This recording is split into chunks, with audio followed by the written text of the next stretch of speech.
Bom dia para você. Seja muito bem-vindo nessa manhã a este lugar de adoração.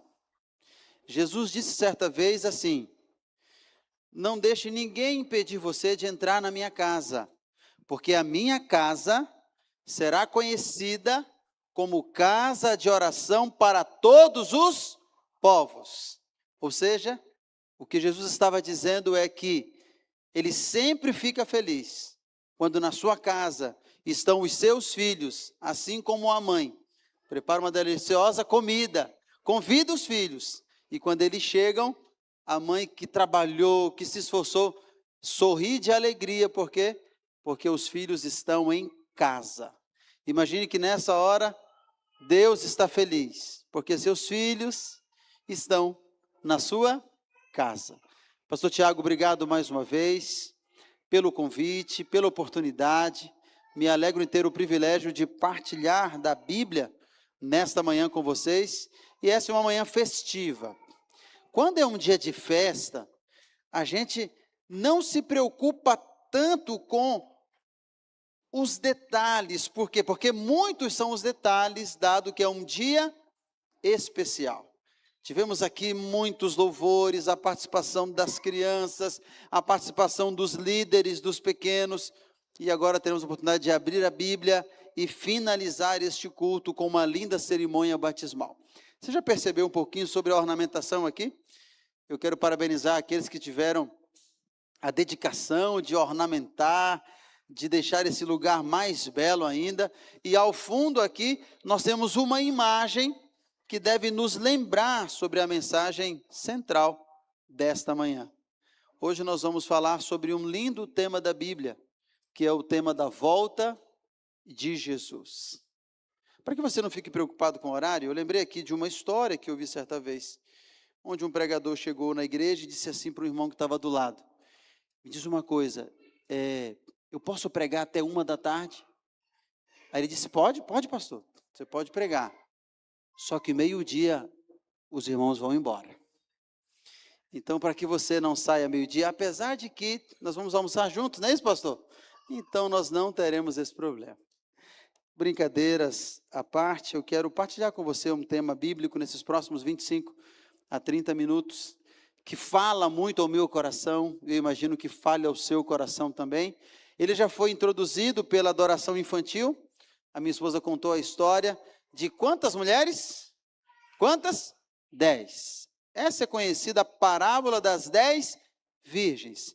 E hoje vamos entender um pouco sobre os personagens, por que Jesus deu esse título, por que contou essa parábola e o que tem a ver aquelas mulheres da história com a nossa vida hoje. Nós que moramos aqui, nós que vivemos aqui, nós que estamos nesse tempo e nesse lado do mundo. Abra sua Bíblia, portanto, no Evangelho de Mateus.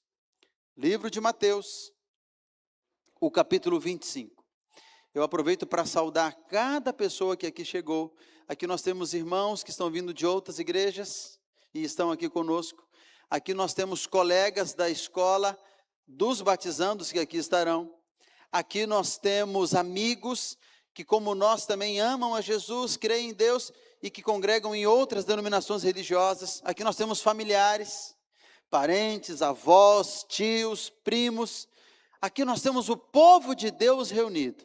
E eu quero que você sinta bem à vontade nesse instante, mas que você não perca a oportunidade nessa manhã de ouvir Deus falar.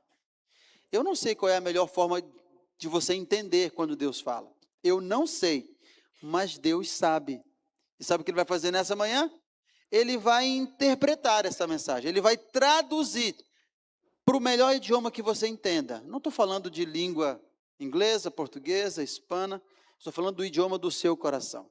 E eu tenho orado por isso, e hoje eu orei para que Ele traduza para a sua linguagem, e para que Ele alcance o seu coração nessa manhã. Porque acredite, Deus está aqui, e Ele vai falar com a gente, através da sua palavra. Você crê nisso? Se você crê, diga assim: eu creio. Amém. Feche seus olhos mais uma vez agora. E nós vamos falar com Deus. Senhor, muito obrigado por esta manhã. Obrigado pela Tua palavra. Obrigado pela oportunidade de lê-la. que a tua palavra nesta manhã converse conosco, fale ao nosso coração, nos desafie e promova mudanças na nossa vida. Te pedimos em nome de Jesus. Amém, Senhor. E amém. Louvado seja o nome do Senhor. O título da mensagem desta manhã é A Espera Mais Importante. Você já esperou por algo? Você já esperou por uma coisa muito importante? Quando eu era garoto, era comum. Eu nasci em um bairro bem pobre na cidade de Belém, ali no estado do Pará, no Brasil. E sempre que a gente tinha um jantar especial, era motivo de muita festa. O que é um jantar especial para um paraense? Peixe frito com açaí, é um jantar especial. Percebeu? Peixe frito com açaí. Diferente para alguns, extraordinário para aqueles que gostam dessa comida. E quando em casa, à noite, minha mãe dizia assim, hoje à noite nós vamos ter peixe frito com açaí. Então quando o papai voltar, tínhamos um comércio, do comércio e tal, nós vamos organizar. Só que às vezes a criança que brincou o dia inteiro, gastou energia, se cansa e vai chegando à noite, vai ficando meio sonolento, né? E dava 7, dava 8 e não saiu o jantar, e às vezes dava 9 horas e estava para sair, e eu era meio que tomado pelo sono e dizia assim, mãe, se eu dormir, me acorde. Porque eu não posso conceber a ideia de acordar no dia seguinte sem ter provado o peixe com açaí da noite anterior. E ela dizia, tudo bem. Só que minha mãe ia fazer tantas coisas, e às vezes ela não me acordava. Qual não era o meu desespero quando eu acordava pela manhã e percebia que o sol raiou e eu não pude participar daquele especial jantar. Existem esperas muito mais importantes que esta, naturalmente. Hoje, quero convidá-lo a abrir a palavra do Senhor em Mateus capítulo 25, para lermos uma dessas histórias extraordinárias, que vão falar sobre a volta de Jesus. O que você já ouviu sobre a volta de Jesus? Já ouvi muita coisa, pastor, já li muita coisa. Não, eu não ouvi muita coisa. Na realidade, eu ouvi pouquíssima coisa ou quase nada. Próxima pergunta. Qual o sentimento do seu coração quando você ouve a respeito da volta de Jesus? Alguns sentimentos podem brotar em alguns corações. Indiferença, tipo, não estou nem aí, se ele vai vir, tá, tudo certo, mas indiferença é um sentimento. O outro sentimento que pode brotar é medo. Olha, se bem que eu não queria que ele voltasse, porque agora não é um bom momento. Não estou preparado. Para outros no coração, um outro sentimento pode ser alimentado, a alegria. Quando eu penso na volta de Jesus, alguns podem dizer, eu sinto alegria, porque eu estou na expectativa, eu estou aguardando, eu preciso desse momento. Sabe que na Bíblia existem, de acordo com os estudiosos e especialistas, pelo menos 2.500, mais de 2.500 referências à promessa da volta de Jesus? Ou seja, se tantas vezes a Bíblia fala desse tema, é porque ele é um tema muito importante. Quando você quer deixar uma orientação marcada para o seu filho, para a sua filha, você fala disso várias vezes. E esse é o propósito de Deus. Falar várias vezes, de várias maneiras, sobre várias perspectivas, sobre a volta dele, para que pudéssemos estar atentos, apercebidos. E nessa manhã, o contexto diz que Jesus estava no Monte das Oliveiras. O Monte das Oliveiras era um monte que ficava próximo ao Templo de Jerusalém. Jesus estava lá com 4 discípulos. Pedro, André, Tiago e João. E com esses discípulos, era quase o final do dia, ou seja, a tarde chegando, o sol quase se pondo, Jesus olhou de cima do monte onde estava e percebeu que uma casa estava iluminada. E Jesus disse, vai começar um casamento ali. Como Jesus pegava as questões simples do dia a dia, para ilustrar grandes verdades da vida espiritual, ele olhou para aquela cena e relatou o que está em Mateus capítulo 25, que nós iremos ler agora. Abra sua Bíblia e nós vamos ler Mateus capítulo 25, onde a palavra de Deus diz assim. Está com a Bíblia aí?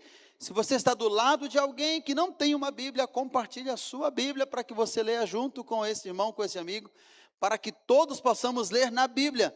Porque por mais importante que seja o pregador falar, o poder não está no pregador. O poder está na palavra de Deus. E sempre que a lemos, nosso coração se alimenta e se fortalece. Portanto, vamos ler a Bíblia. Mateus capítulo 25 diz assim a palavra de Deus. Jesus disse: então, o reino dos céus será semelhante a 10 virgens, que tomando as suas lâmpadas, saíram a encontrar-se com o noivo. Jesus fala sobre 10 virgens, mas por que 10 mulheres e 10 virgens? Mulher na Bíblia representa a igreja. E uma igreja pura é a representação de Mateus capítulo 25. Jesus está falando sobre mulheres, usando essa linguagem, mas ele quer falar a respeito do seu povo, da sua igreja, que não é uma igreja, que não é um nome de uma igreja, mas são todos os fiéis em todos os lugares de todos os tempos. Esses compõem a igreja de Deus, o seu povo. Dito isso, é importante salientar um outro aspecto. Com qual palavra Jesus começa o verso 1 do capítulo 25? Com que palavra na sua Bíblia diz aí? Então, essa única palavrinha, então, ela faz uma ligação com o capítulo anterior. Porque lá no capítulo 24 de Mateus, Jesus havia falado: olha, atentem para os sinais. Antes de eu voltar, vocês vão ver sinais. Guerras, fomes, terremotos, brigas de um país contra o outro. Os sinais são importantes. Por isso que em Mateus capítulo 25, Jesus começa assim: então, lembra o que eu falei? Então, a partir de agora, eu quero falar sobre outro aspecto, dentro da mesma história. É como se fosse o outro lado da mesma moeda. E Jesus começa essa história. Vamos continuar a leitura. Vamos ler do verso 1 até o verso 13. Então o reino dos céus será semelhante a 10 virgens, que tomando as suas lâmpadas, saíram a encontrar-se com o noivo. 5 dentre elas eram nécias, e 5 prudentes. As nécias, ao tomarem as suas lâmpadas, não levaram azeite consigo. No entanto, as prudentes, além das lâmpadas, levaram azeite nas vasilhas. E tardando o noivo, foram todas tomadas de sono, e fizeram o quê? Adormeceram. Continuando o verso 6. Mas, à meia-noite, ouviu-se um grito: eis o noivo, saí ao seu encontro. Então se levantaram todas aquelas virgens e prepararam as suas lâmpadas. E as nécias disseram às prudentes: dai-nos do vosso azeite, porque as nossas lâmpadas estão se apagando. Mas as prudentes responderam: não, para que não nos falte a nós e a vós outras. Ide antes aos que o vendem e comprai-o. E saindo elas para comprar, chegou o noivo. As que estavam apercebidas entraram com o noivo para as bodas, a festa do casamento, e fechou-se a porta. Verso 11. Mais tarde, chegaram as virgens nécias, clamando e dizendo: Senhor, Senhor, abre-nos a porta. Mas ele respondeu: em verdade vos digo que não vos conheço. Vigiai, pois, porque não sabeis o dia e nem a hora. A pergunta é: o que Jesus quer nos ensinar? Por que uma história com 10 mulheres? Por que a distinção entre 5 delas eram assim e 5 eram assim? Por que uma lâmpada? Por que um azeite? Por que um noivo? Todos esses elementos que estão na história são importantes. E eles nos ensinam verdades espirituais eternas. Por exemplo, vamos analisar um pouco sobre cada um dos personagens. Antes, porém, me permita fazer um contraste sobre como acontecia um casamento nos dias de Cristo e como acontece nos nossos dias. Nos nossos dias você já sabe. Quem aqui já foi numa festa de casamento? Levanta a mão. Nem todos foram. Quem já foi, levanta a mão, numa festa de casamento. Ah, sim. Estavam pensando, será que é o meu casamento? Mas no meu casamento eu vou estar. Sim, eu espero que no seu casamento você não falte. Minha esposa não quis revelar aqui na historinha, mas quando ela falou que, no geral, são as noivas que atrasam, né, ela me olhou. Eu pensei, ela vai me entregar agora. Porque no dia do nosso casamento fui eu quem atrasou. Mas ela me esperou e eu pude cumprir a promessa feita ao Senhor e a ela também. Bom, nos nossos dias, o casamento acontece na igreja ou num outro ambiente externo, ao ar livre, num bosque, num jardim. A noiva é a pessoa mais aguardada. Os personagens estão na igreja, o pai da noiva. Muitas pessoas casam e não necessariamente têm uma casa para ir, ou não têm a sua casa, alguns alugam uma casa. É um contexto diferente daquele contexto lá do Oriente que Jesus menciona. Para você ter uma ideia, quando alguém casava, lembra da história de José e Maria? Que a Bíblia diz que eles estavam casados, mas na verdade não estavam casados como a gente tem marido e mulher que já vivem na mesma casa. Eles tinham um compromisso de casamento, mas era como se já estivessem casados. Só que o noivo que se comprometia com a noiva e vice-versa, ele tinha um papel importante, ele tinha que construir ou providenciar a casa. E aí no dia do casamento acontecia algo interessante. O noivo saía da casa dos seus pais com um cortejo de amigos. Os amigos do noivo iam festejando, iam cantando, a banda ia tocando e todo mundo sabia que uma festa de casamento ia acontecer. Jesus olha essa cena do monte, como eu disse, e diz, vai acontecer uma festa de casamento. E ele diz, vou fazer um paralelo entre o casamento e o meu retorno, que também será um casamento entre eu e a minha igreja, que é o meu povo. Quando o noivo saía da casa dos seus pais, ele se juntava com os amigos que iam num cortejo, cantando e tocando, em direção à casa da noiva. E quando chegava na casa da noiva, ao redor da casa da noiva estavam as amigas da noiva. Essas virgens da parábola, elas são essas mulheres que estão aguardando o noivo chegar. Para quê? Para que possam ir para o lugar do banquete, que muitas vezes acontecia na casa dos pais do noivo.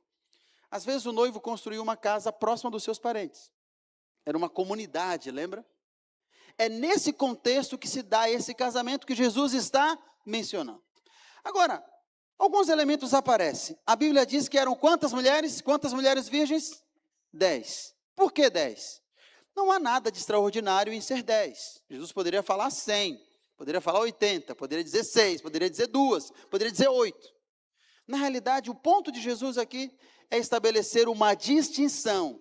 Dentre essas 10 mulheres, haviam 2 grupos. Um grupo, Jesus chama de nécias.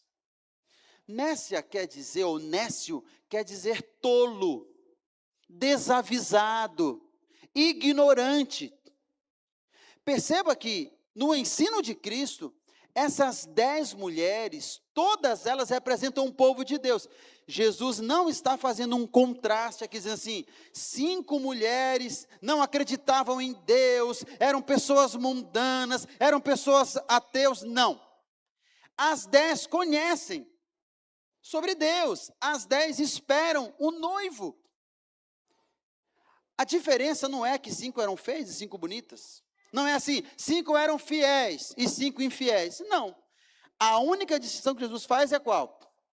5 eram prudentes e 5 eram nécias.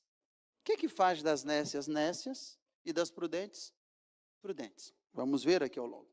Mas são 10 mulheres, diz a Bíblia. O que mais nós temos aqui na parábola? Que outros personagens da parábola apresenta? A parábola fala sobre lâmpada. Olha só o que diz o capítulo 25 e o verso 3. As nécias, ao tomarem as suas lâmpadas. Hoje nós temos iluminação elétrica, mas nos dias de Cristo, no período em que, quando o sol se punha, ficava tudo escuro, era necessário iluminar o caminho, e era muito comum usarem lâmpadas, como aquelas lamparinas do interior. Se você morou no interior de algum estado brasileiro, alguma cidade do Brasil, ou mesmo aqui, eu acredito, em muito tempo atrás, você usava lamparinas. você tinha um recipiente, nos tempos de Cristo de barro, nos nossos dias mais próximos, um recipiente, uma lata, e ali dentro um azeite, que funciona como combustível, e então um pavio, de onde ficava aquela iluminação, e alguns foram lá na roça, viram tudo preto, o teto assim, lembraram que o pavio deixa uma tonalidade escura. A lâmpada tinha esse papel, iluminar o caminho.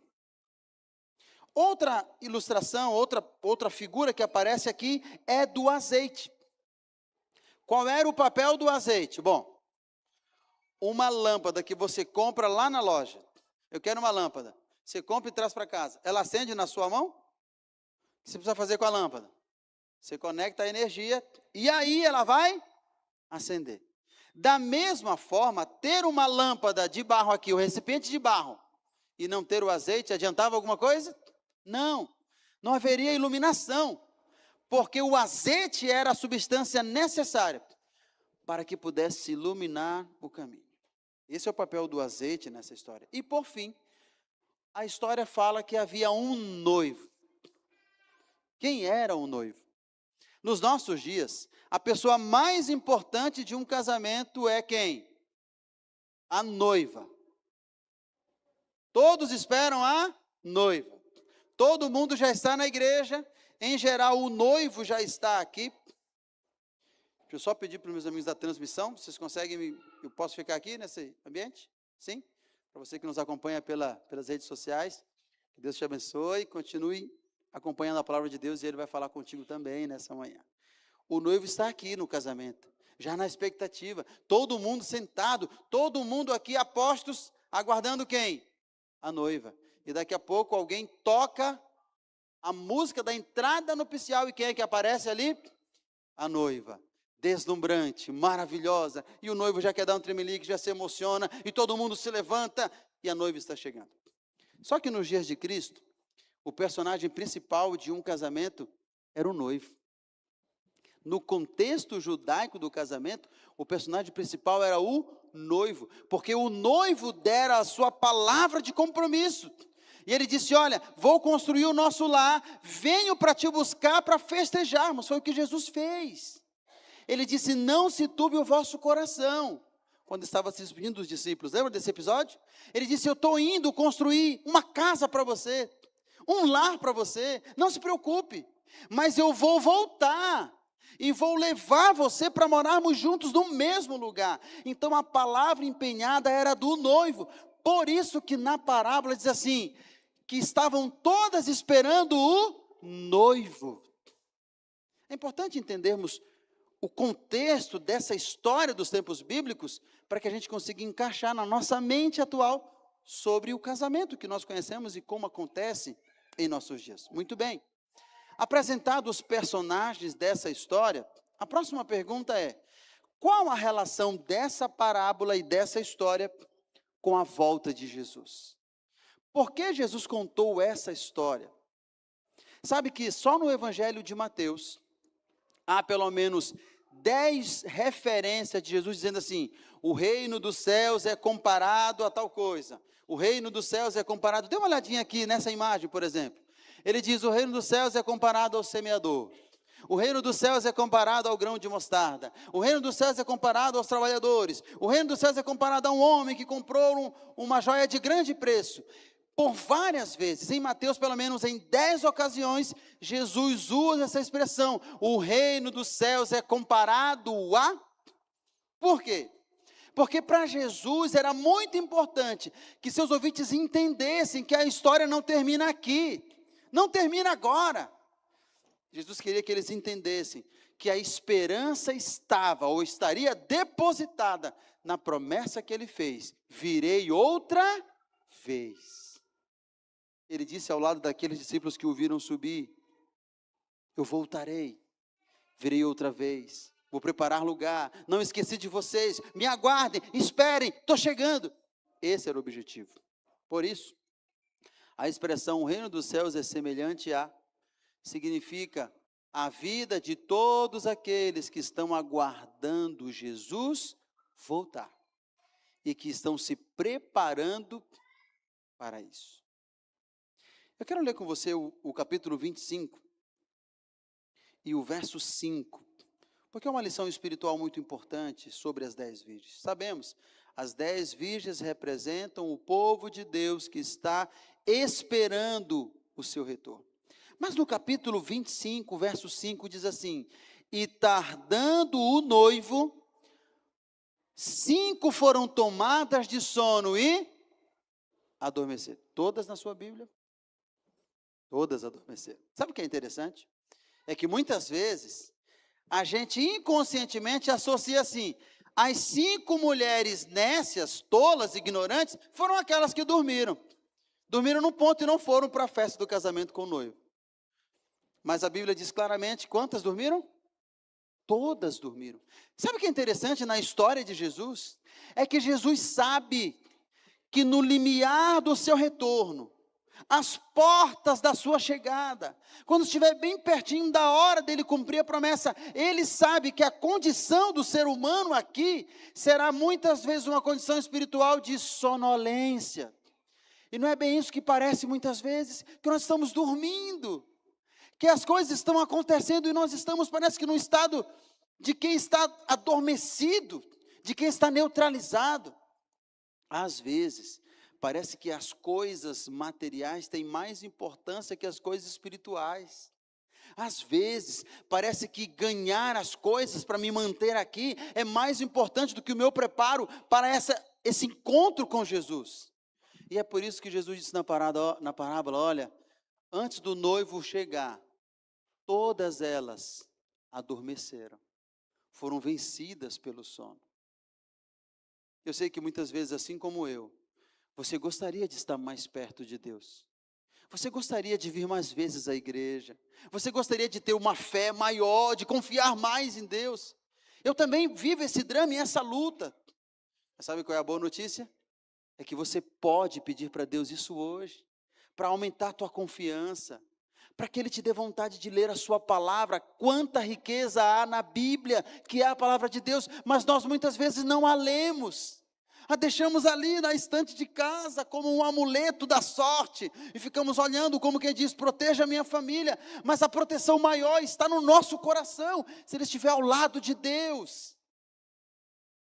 Essas 10 mulheres, elas são mais parecidas do que diferentes.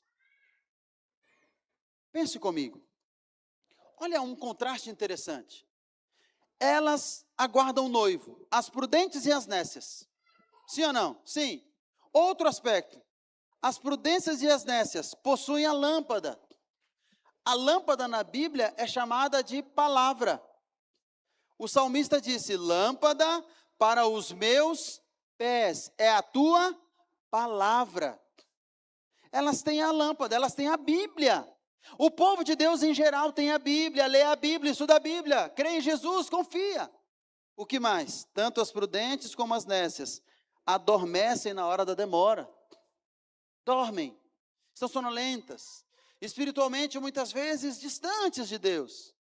Ambas, tanto as prudentes como as nécias, estão na mesma igreja, no sentido de pertencem ao povo do Senhor.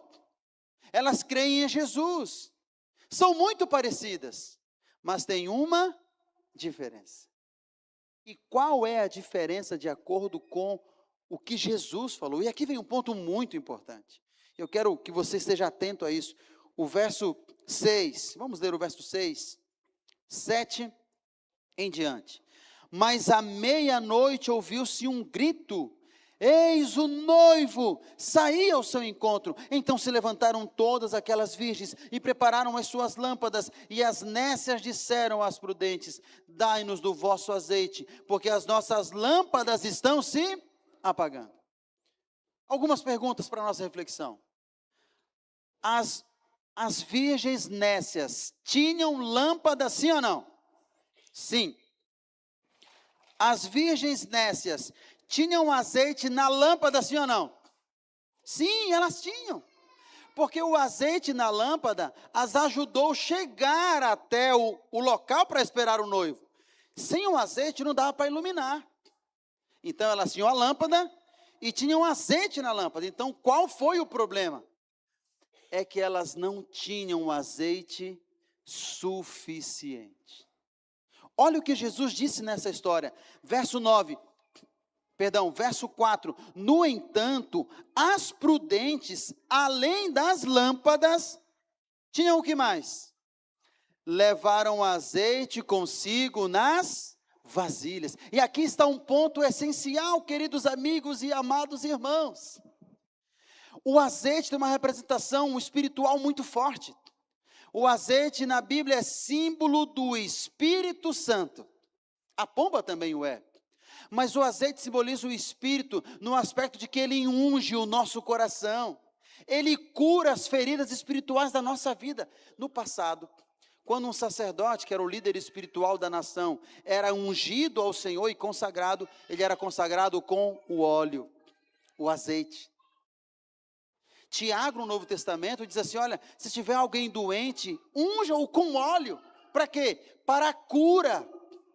Da mesma forma, a nossa vida necessita da cura espiritual. E por isso nós precisamos do azeite, o Espírito Santo, guiando a nossa vida todos os dias.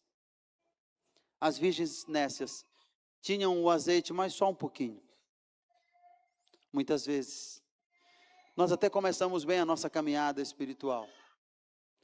Nós começamos a orar e pedimos o Espírito Santo na nossa vida. Nós começamos a pedir que o Espírito Santo guie a nossa caminhada. Mas em determinado momento a gente diz, deixa, daqui para frente eu tomo as rédeas. E a gente mesmo quer ter o controle da nossa vida e nós deixamos o Espírito Santo de lado. Num período, como disse Jesus, em que mais nós precisamos do Espírito Santo. Sabe o que as pessoas aí fora estão dizendo? Sabe o que muitos estudiosos estão dizendo? Que o Espírito Santo não é uma pessoa. Que o Espírito Santo é uma força. Ou que o Espírito Santo não existe. Ou que ele pode ser o barulho do vento. Ou que ele pode ser uma nuvem passando lá no céu. Isso é diminuir a pessoa tão importante que vai ajudar nos últimos dias a encontrarmos com o noivo. Porque sem um azeite, disse Jesus, vocês não vão encontrar com o noivo. Faz sentido para você essa lição espiritual? Faz sentido o que Jesus está dizendo? Sem o azeite nós não encontraremos com o noivo. Em resumo, o que essa parábola está nos dizendo é que Jesus vai voltar.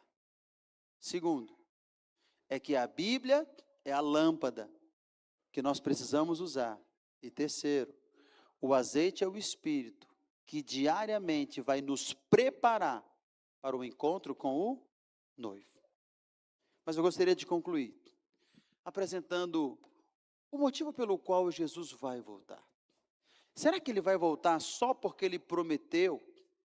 E como alguém que faz uma promessa e diz assim, puxa, eu nem queria voltar, mas como eu prometi, eu vou ter que ir lá, então eu vou. Será que é mais ou menos assim? Por que Jesus vai voltar? Ele prometeu e ele vai voltar. Mas por que ele vai voltar? Eu gostaria de concluir apresentando pelo menos 3 motivos pelos quais ele vai e ele precisa voltar. O primeiro deles está no livro de Apocalipse, capítulo 22. Abra sua Bíblia e concluiremos com essa última parte. Apocalipse, capítulo 22. Primeiro motivo pelo qual Jesus vai voltar. Diz a palavra de Deus, capítulo 22, o verso 12. Apocalipse 22, 12. A palavra de Deus diz assim. Jesus diz, e eis que venho sem demora, e comigo está a recompensa, ou o galardão, que tenho para retribuir a cada um segundo as suas obras. Primeiro motivo pelo qual Jesus precisa voltar. Ele precisa voltar para que o mal não continue mais. Ele precisa voltar para que a injustiça e a maldade possa ter um fim. Então ele diz, eu vou voltar, porque eu vou entregar para cada um a sua recompensa, o seu presente, a sua herança, o seu galardão, como diz a Bíblia. Por isso, na volta de Jesus, nós receberemos, diz a sua palavra, a coroa da vida eterna. Isso não é extraordinário? Segundo motivo pelo qual Jesus disse que vai voltar e precisa voltar, está em 1 Tessalonicenses. Você volta a Bíblia um pouquinho. Primeira carta aos Tessalonicenses, capítulo 4 e o verso 16. Por que Jesus disse e precisa voltar? Em 1 Tessalonicenses capítulo 4, verso 16, a palavra de Deus diz assim: porquanto o Senhor mesmo, dada a sua palavra de ordem, ouvida a voz do arcanjo e ressoada a trombeta de Deus, descerá dos céus, e os mortos em Cristo ressuscitarão primeiro. Sabe por que ele prometeu e ele vai voltar? Porque ele vem para ressuscitar todos aqueles que um dia morreram, mas entregaram o coração para Jesus. Você tem saudade de alguém que você perdeu? De um pai, de uma mãe, de um filho pequeno ainda, de um tio, de um amigo do coração? A promessa de Jesus é tão grande que ele diz: todos aqueles que entregaram o coração a mim, mesmo morrendo, quando eu voltar, eu vou dizer uma palavra de ordem, e vou dizer: levantem-se do pó, e eles irão ressuscitar. Isso não é maravilhoso? Isso é extraordinário, isso é poderoso. Mas o terceiro e último motivo que eu gostaria de apresentar nesta manhã, é o que mais toca o meu coração. Ele virá para retribuir a recompensa a cada um, sim. Ele virá para ressuscitar aqueles que morreram em Cristo e entregaram o coração a Jesus. Mas ele também virá, de acordo com Mateus capítulo 24, verso 31, por um outro e sublime motivo. Abra sua Bíblia, vamos ler o último texto dessa manhã. Mateus capítulo 24. E o verso 31. Terceiro e último motivo pelo qual Jesus voltará. Diz assim a Bíblia: e ele enviará os seus anjos com grande clangor de trombeta, os quais reunirão os seus escolhidos dos quatro ventos, de uma a outra extremidade dos céus. Sabe por que ele prometeu e ele vai voltar? Porque ele quer reunir todos os seus filhos num só lugar. Porque Jesus não suporta a ideia de passar a eternidade toda sem você. Porque Jesus sente saudade de você. E quando ele voltar, vai ser a oportunidade que ele estabeleceu para reunir todos os seus filhos, de todos os tempos, em todos os lugares da terra, e dizer: nunca mais iremos nos separar. Isso não é maravilhoso? Na realidade, isso é extraordinário. Eu não sei quanto tempo você tem pensado a respeito da volta de Jesus, mas hoje eu queria incentivar o seu coração para que você pense mais sobre isso, para que você peça para Jesus, diga assim: Senhor, faz o meu coração se alegrar com a esperança do teu retorno. Mais do que isso, faz o meu coração se preparar, porque quando o Senhor voltar, eu quero estar pronto, preparado. Eu sei, muitas vezes, na nossa caminhada de fé, dia a dia, nós vacilamos com Deus. Sim ou não? Sim. Nós prometemos coisas e não cumprimos. Dizemos que não vamos fazer mais e logo estamos fazendo. Essa, na realidade, é o enredo da nossa vida. Mas sabe qual é a boa notícia? Ainda que o nosso coração esteja quebrado hoje, ainda que estejamos em pedaços, ainda que estejamos destruídos, o Senhor pode nos reerguer. O Senhor pode colocar os pedaços que estão quebrados. Ele pode remontar uma nova moldura. E Ele vai nos perdoar e vai nos ajudar para que possamos todos os dias, com os pés firmes na palavra, esperar o maior acontecimento da história, a volta de Jesus. Nesse instante eu quero concluir deixando um apelo ao seu coração. E o apelo é simples. Fale para Deus assim: Senhor, me ajuda hoje e todos os dias da minha vida a me preparar para o maior encontro da história, a volta de Jesus, o encontro com o noivo. Eu vou cantar uma canção E eu quero que você reflita na melodia, na letra. Mas não só isso, eu quero que você fale com Deus enquanto o Espírito Santo estiver falando ao seu coração. Conte para Ele o que precisar contar. Peça o que precisar pedir.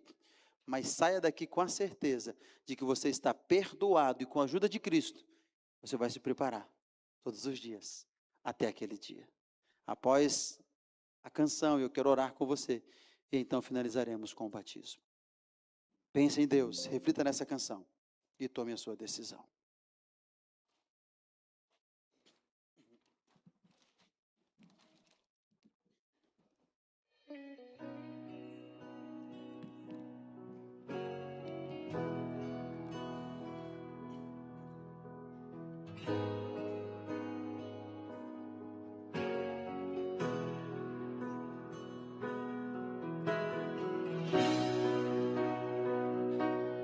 Não importa a sua história, Ele te encontra, te alcança, te perdoa. Hoje é o dia. Peça para Ele hoje. Ele vai fazer as mudanças necessárias. Triste estou por ter perdido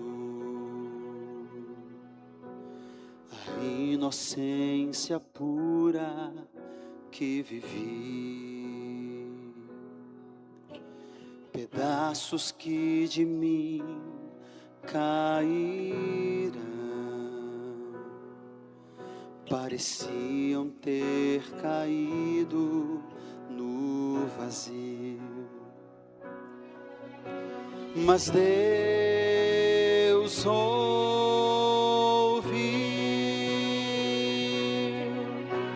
quando eu clamei,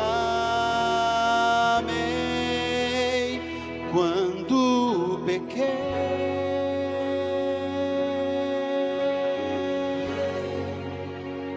É feliz quem já chorou ao perceber que é pecador, ao clamar pelo perdão, meus pedaços Deus juntou.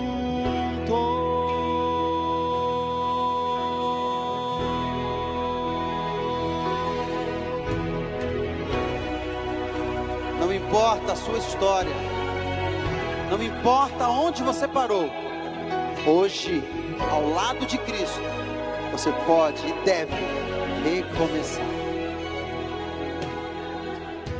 Tão longe caminhei sem ter Deus, e até o respeito próprio eu perdi, tentando procurar saída. Na mesma armadilha eu caí, mas Deus ouviu quando eu clamei, quando pequei.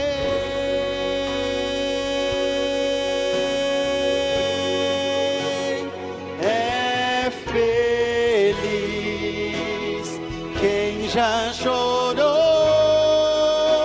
ao perceber que é pecador, ao clamar pelo perdão, meus pedaços Deus juntou.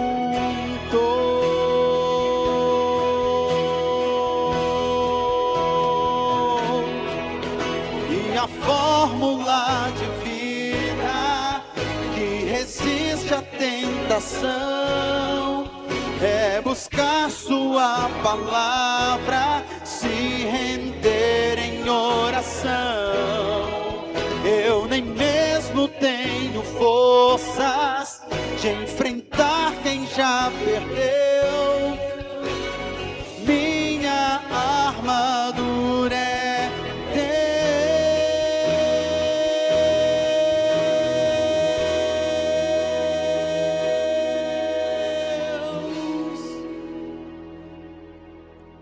é feliz. Quem já chorou ao perceber que é pecador, ao clamar pelo perdão, meus pedaços Deus juntou.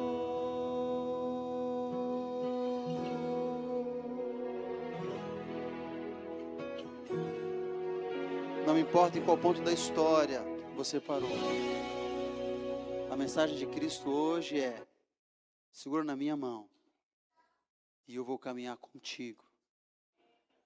E nessa festa especial, você não vai faltar. Você gostaria de dizer para Deus isso hoje? Senhor, segura nas minhas mãos. Eu não quero perder essa festa. Eu quero estar preparado para encontrar contigo. Se esse é o seu desejo, levante a sua mão. Em manifestação e resposta ao Senhor. Feche seus olhos, assentado mesmo como você está. Pense em Deus e vamos orar. Querido Deus, muito obrigado, Senhor, porque a Tua palavra é um conforto ao nosso coração. Aprendemos muitas lições espirituais sobre a parábola das 10 virgens, mas o que mais queremos dizer ao Senhor nesta manhã é: ajuda-nos. Santo Espírito, caminha conosco todos os dias e prepara o nosso coração todos os dias, até aquele dia, quando encontrarmos com o noivo, com Jesus. Permanece conosco, em nome de Jesus. Amém, Senhor. E amém.